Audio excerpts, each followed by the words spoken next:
அனைவருக்கும் வணக்கம். UGC net தேர்வுல 2024ஆம் ஆண்டு தேர்வுல கேட்கப்பட்ட வினாக்கள் நம்ம தொடர்ச்சியா கலந்துரையாடிட்டு வரோம். அந்த அடிப்படையில இன்னைக்கு நம்ம பார்க்கக்கூடிய வினா, கண்ணாடியில் கந்த பெருமானை கண்டவர் யார்?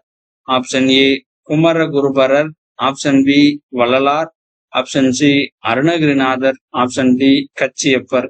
கண்ணாடியில் கந்த பெருமானை கண்டவர் யார் அப்படின்னு நம்ம கேட்டிருந்தோம். இந்த வினாவிற்கான பதில் பாத்தீங்கன்னா ஆப்ஷன் பி வள்ளலார் தான். அவரு எதனால கண்ணாடியில கந்த பெருமான பார்த்தாரு அப்படின்ற ஒரு செய்தியோட நம்ம ஆதாரத்தோட பார்ப்போமே. ராமலிங்க அடிகளார் கடவுளை காணும் சாதனைகள் புரிந்து சித்திகளை அடைந்தவர்.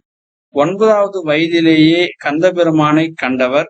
அதுவும் கண்ணாடியின் எதிரே நின்று பார்த்தால் கண்ணாடியில் பார்ப்பவர் உருவம் தானே தெரியும். ஆனால் அடிகளாருக்கு முருகப்பெருமானை காட்சி தந்த விவரம் தெரியுமா? ஒரு நாள் இறை வழிபாட்டுக்கு தேவையான மலர், பழம், தாம்பூல பொருட்களோடு அறையினுள் சென்றார் அடிகளார். முதலில் விளக்கு ஏற்றினார். ஒரு கண்ணாடியை சுவரில் மாட்டி அதற்கு மாலை அணிவித்தார். பழம், கற்கண்டு படைத்து கற்பூர தீப ஆராதனை காட்டினார். பின்னர் கண்களை இமைக்காமல் கண்ணாடியை உற்று பார்த்து கொண்டிருந்தார். சிறிது நேரம் கழித்ததும் திருதணிகை கந்த பெருமான் திருவுருவம் கண்ணாடியில் காட்சி அளித்தது. உள்ளம் முருக, உணர்ச்சி பொங்க முருகனை வழிபாடு செய்தார். அடிகளார் தாம் தரிசித்த முருகப்பெருமானை பின்வருமாறு வர்ணிக்கிறார்.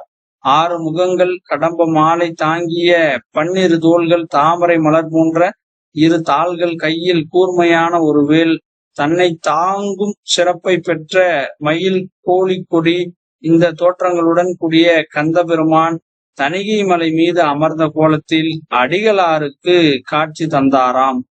இந்த செய்தி